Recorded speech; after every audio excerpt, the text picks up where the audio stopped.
dechrau, bydd rhaid i chi greu proffil a fydd yn cymryd munud neu 2. Wedyn byddwch yn gallu creu cyfrinair mwyn cadw eich atebion a mynd yn ôl at yr adnodd asesu fel rydych yn dymuno. Mae'r adnodd asesu'n hawdd ei ddefnyddio a gellir gwneud hynny am gynlleied a 15 munud neu am gynhired ag y dymunwch chi i fanteisio i'r eithaf arno. Bydd yn dibynnu ar sut mae'r clwb yn penderfynu ei lenwi a lefel y drafodaeth sy'n dilyn. Mae'r adnodd yn cynnwys nifer o gwestiynau ar bynciau amrywiol. Hybu eich clwb, rheoli eich clwb, cyllid eich clwb, pobl yn eich clwb ac eich cyfleusterau. Darllenwch bob cwestiwn, cynhaliwch drafodaeth agored ac wedyn dewiswch yr ateb sy'n disgrifio sefyllfa bresennol eich clwb orau.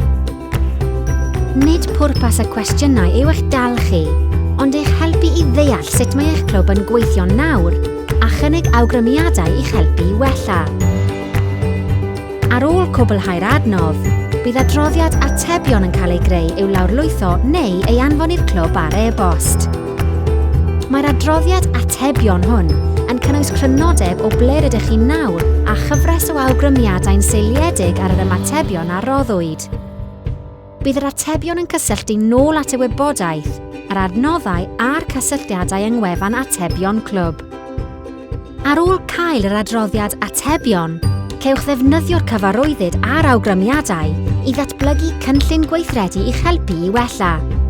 Efallai y byddwch eisiau rhannu eich adroddiad atebion a'ch cynllun gweithredu gydag aelodau eich clwb, eich swyddog datblygu chwaraeon lleol, neu swyddog y corff rheoli i weld sut gallant hwy eich cefnogi chi hefyd.